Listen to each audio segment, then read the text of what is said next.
There are some books we remember because they were assigned to us, others because they arrived at exactly the right hour when something quiet inside us was ready to wake up. For me, one of those books began in seventh grade inside a classroom that probably looked ordinary to everyone else, desks in rows, chalk dust in the air, a clock with its soft, stubborn ticking, afternoon light sliding across the floor like a golden bookmark. But memory keeps what mattered. I do not remember every lesson, every test, what I wore, or what the weather was doing outside the windows. I remember the notebook. It was not grand or expensive.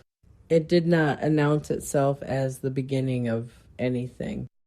It was simply a seventh grade poetry notebook, the kind a student carries because a teacher says, "Bring this to class tomorrow." And yet, when I opened it, something opened in me.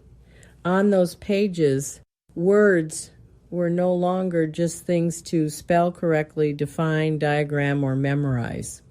They became doorways. They became lanterns. They could hold a creek in summer, a winter window, a grandmother's hands, a secret fear, a wildflower no one else had noticed. I began to understand that language was not only a school subject. Language was a way of paying attention. Then came the collection I would never forget, Watermelon Pickle. Even the title felt like a poem.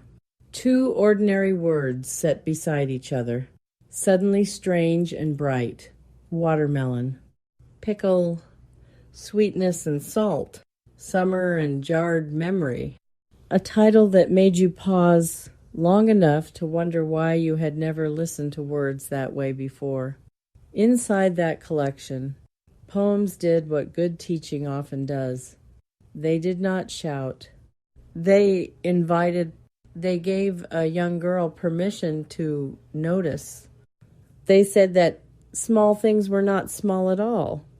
A pencil scratching across paper, a creek turning over stones, tea cooling in a cup while someone thinks of what to say, a ring catching light as a hand turns a page.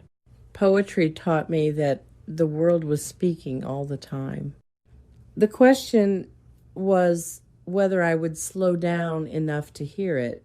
At that age, I could not have known that a notebook might become a path.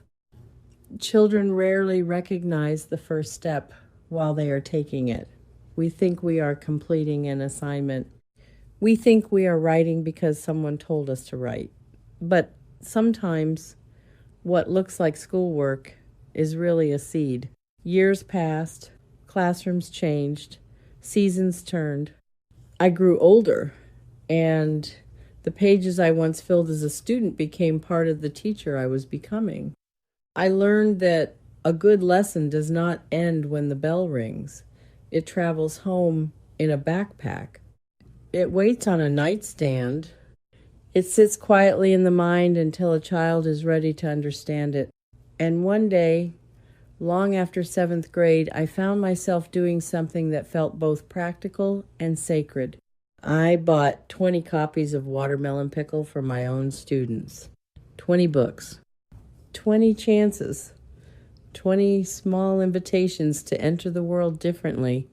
I can still imagine them stacked together, their covers like little doors. I did not know which student would be ready. I did not know who would fall in love with a line, or who would pretend not to care while secretly carrying a poem home inside their thoughts. That is the mystery of teaching. You prepare the room. You open the book. You offer the question, and then you wait. Some students meet poetry with curiosity, some with suspicion, some with the honest impatience of youth.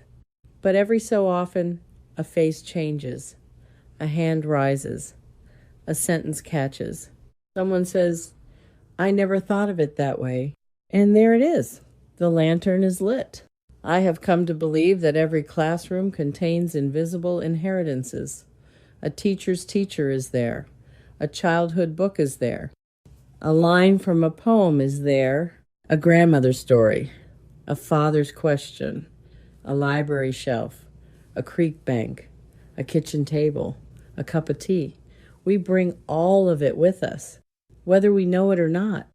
When I place watermelon pickle into my students' hands, I was not only teaching poetry, I was passing along a moment that had once been given to me. I was saying, in the quiet language of books, this mattered. Perhaps it will matter to you. Not every student becomes a poet.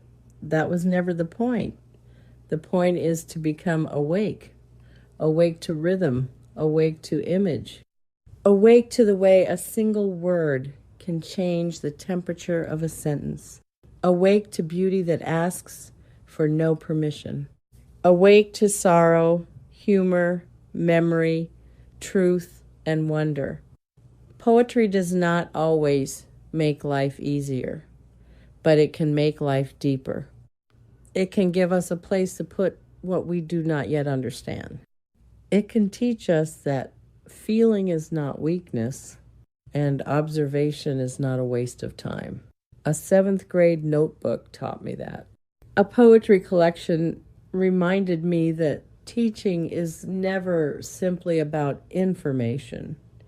It is about formation, and it is about helping a young person become more fully human. And now, when I think back across the years, I see a long line of open books. One teacher hands a poem to a student. That student becomes a teacher.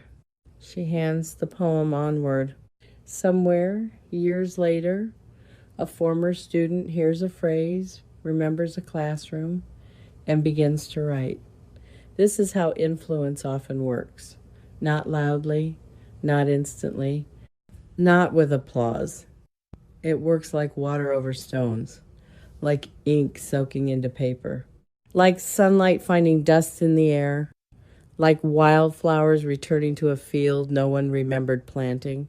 One inspired teacher may quietly inspire generations. I think of that often, because teaching never truly ends. It continues in the questions our students ask years later. It continues in the books they keep. It continues in the courage they find to name their own lives. The notebook closes, but the lesson does not. And perhaps that is why we return to old pages. Not to become young again, but to thank the younger self who listened. To thank the teacher who placed the book in our hands. To thank the poem that waited patiently until we were ready. Here at the Lyon Den, we believe every story has something to teach us. Some lessons arrive like thunder.